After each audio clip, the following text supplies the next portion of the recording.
Halo, assalamualaikum.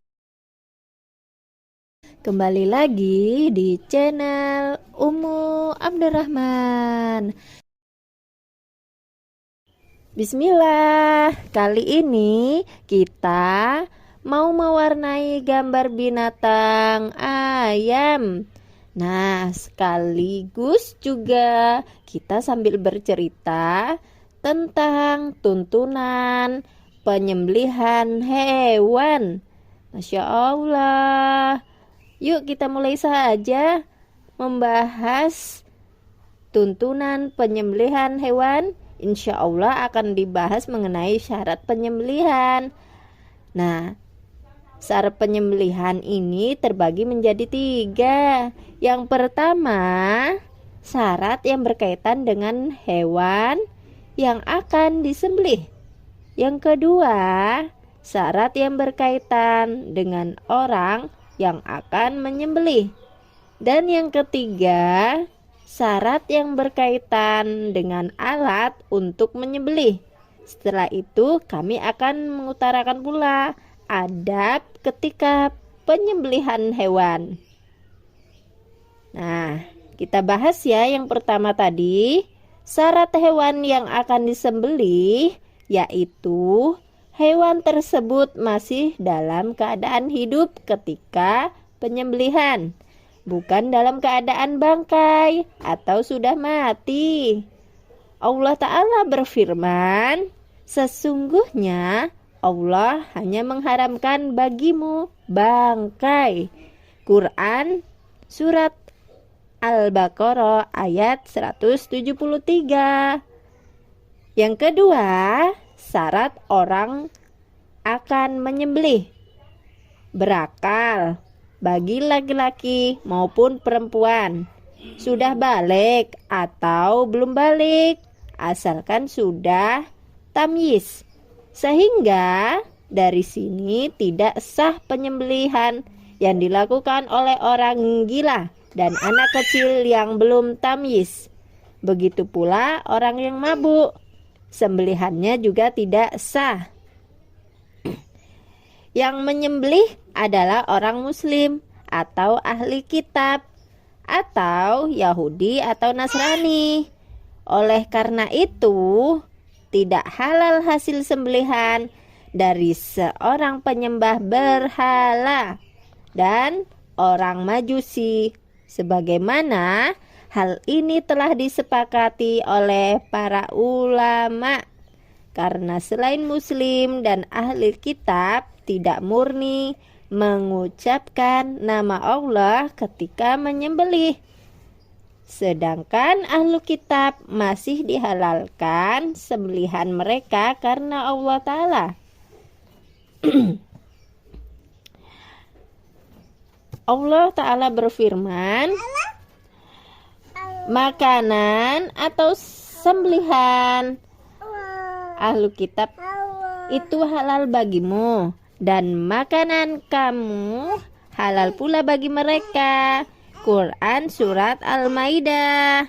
Makna makanan ahlul kitab di sini adalah sembelihan mereka, sebagaimana dikatakan oleh Ibnu Abbas, Abu Umamah, Mujahid, Sa'id bin Jubair, Ikrimah, atau Al-Hasan Al-Basri, Makul, Ibrahim An-Naqai, As-Sudi, dan Makotil bin Hayyan. Namun yang mesti diperhatikan di sini, sembelihan ahlul kitab bisa halal selama diketahui kalau mereka tidak menyebut nama selain Allah. Jika diketahui mereka menyebut nama selain Allah ketika menyembelih, semisal mereka menyembelih atas nama Isa Al-Masih, Uzair, atau berhala, maka pada saat ini sembelihan mereka menjadi tidak halal. Berdasarkan firman Allah Ta'ala, diharamkan bagimu atau memakan bangkai, darah, daging babi, atau daging hewan yang disembelih atas nama selain Allah. Quran Surat Al-Maidah ayat 3. Selanjutnya, menyebut nama Allah ketika menyembelih. Jika sengaja tidak menyebut nama Allah, padahal ia tidak bisu dan mampu mengucapkan, maka hasil sembelihannya tidak boleh dimakan, menurut pendapat mayoritas ulama. Sedangkan bagi yang lupa untuk menyebutnya atau dalam keadaan bisu, maka hasil sembelihannya boleh dimakan. Allah Ta'ala berfirman, dan janganlah kamu memakan binatang-binatang yang tidak disebut nama Allah ketika menyembelihnya. Sesungguhnya perbuatan yang semacam itu adalah suatu kefasikan. Quran Al-An'am 121.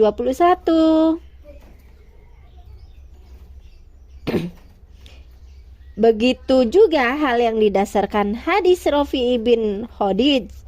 Nabi Shallallahu Alaihi Wasallam bersabda, segala sesuatu yang dapat mengalirkan darah dan disebut nama Allah ketika menyembelihnya, silahkan kalian makan.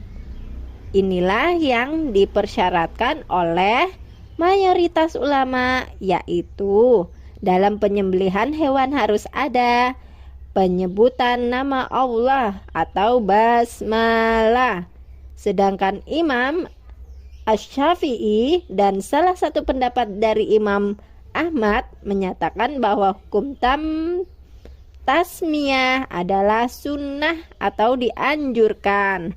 Mereka beralasan dengan hadis Aisyah radhiyallahu anha. Ada sebuah kaum berkata pada Nabi Shallallahu Alaihi Wasallam, ada sekelompok orang yang mendatangi kami dengan hasil sembelihan. Kami tidak tahu apakah itu disebut nama Allah atau tidak.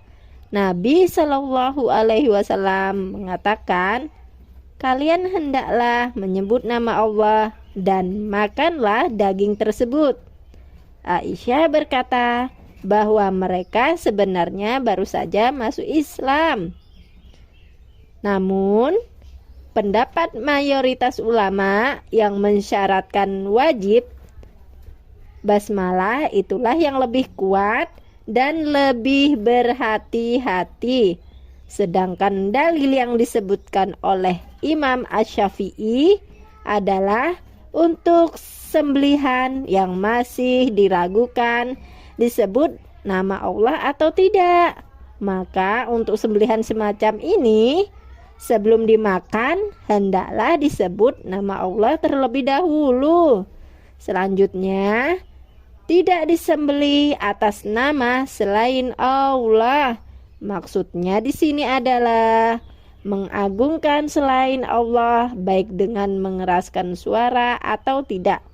Maka hasil sembelihan seperti ini diharamkan berdasarkan kesepakatan ulama. Dalilnya adalah firman Allah Ta'ala, diharamkan bagimu memakan bangkai, darah, daging babi, daging hewan yang disembelih atas nama selain Allah. Quran Surat Al-Maidah ayat 3. Selanjutnya, syarat alat untuk menyembelih. Ada 2 syarat yang mesti harus dipenuhi. Yang pertama, menggunakan alat pemotong, baik dari besi atau selainnya, baik tajam atau tumpul asalkan bisa memotong. Karena maksud dari menyembelih adalah memotong urat leher, kerongkongan, saluran pernapasan, dan saluran darah. Yang kedua, tidak menggunakan tulang dan kuku. Dalilnya adalah hadis Rafi'i bin Khadij. Segala sesuatu yang mengalirkan darah dan disebut nama Allah ketika menyembelihnya, silahkan kalian makan. Asalkan yang digunakan bukanlah gigi dan kuku. Aku akan memberitahukan pada kalian mengapa hal ini dilarang. Adapun gigi, ia termasuk tulang. Sedangkan kuku adalah alat penyembelihan yang dipakai penduduk Habasyah atau sekarang bernama Ethiopia.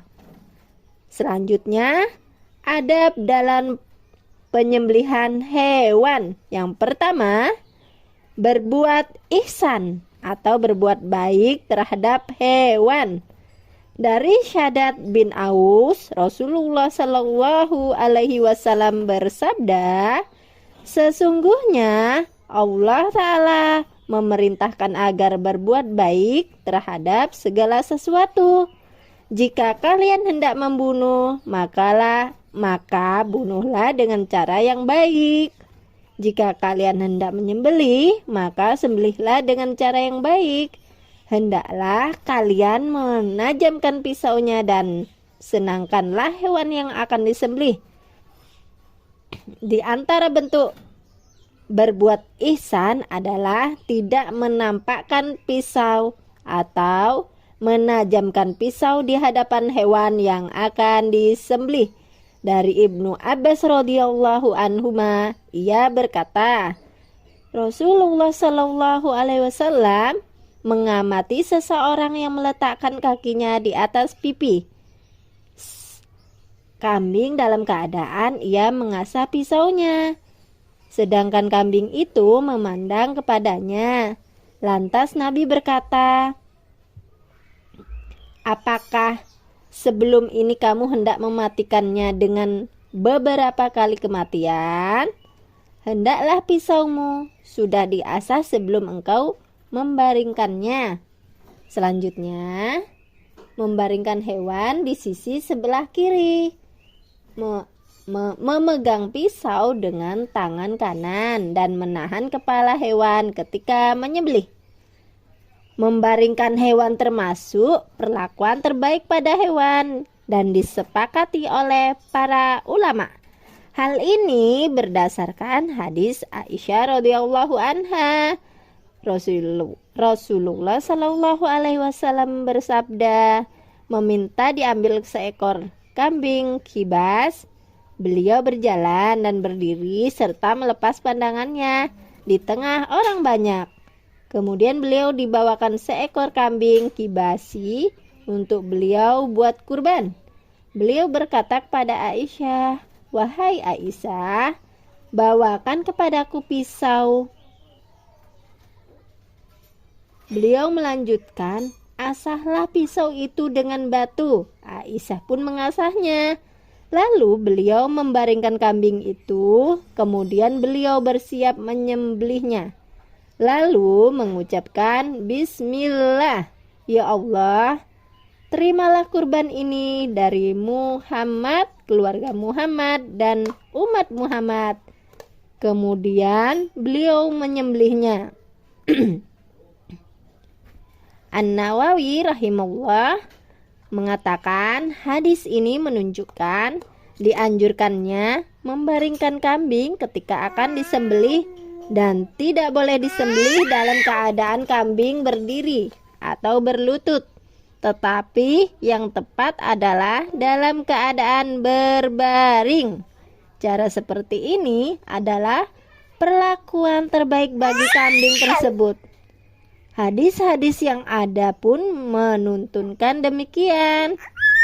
Juga hal ini berdasarkan kesepakatan para ulama, juga berdasarkan kesepakatan ulama dan yang sering dipraktekkan kaum muslimin bahwa hewan yang akan disembelih dibaringkan di sisi kirinya.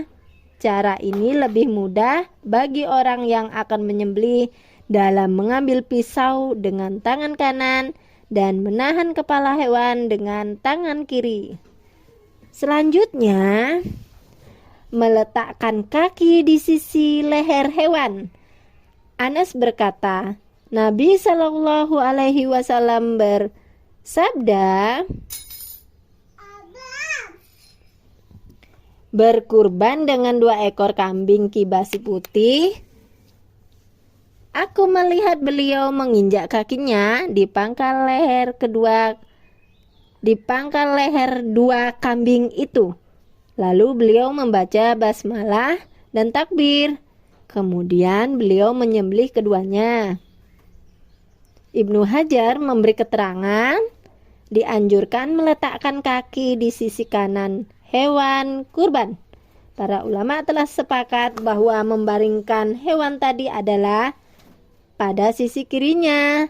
Lalu kaki si penyembelih diletakkan di sisi kanan agar mudah untuk menyembelih dan mudah mengambil pisau dengan tangan kanan.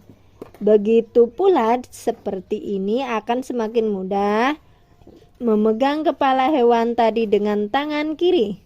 Selanjutnya, yang keempat, menghadapkan hewan ke arah kiblat. Yang kelima, mengucapkan basmalah dan takbir.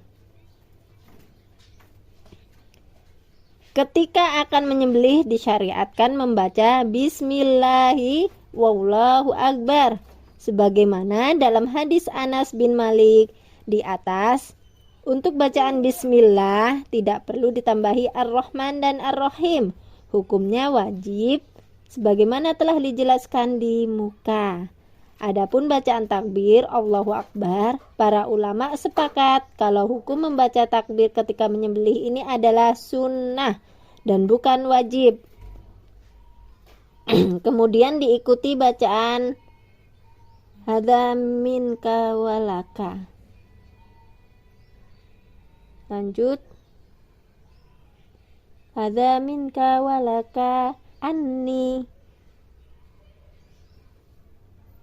Lanjut, berdoa agar Allah menerima kurbannya dengan doa Allahumma taqabbal minni. Nah, demikian beberapa tuntunan dalam penyembelihan hewan. Semoga bermanfaat ya.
Nah, inilah hasil karya kita hari ini. Masya Allah. Sampai di sini dulu ya. Terima kasih. Wassalamualaikum warahmatullahi wabarakatuh.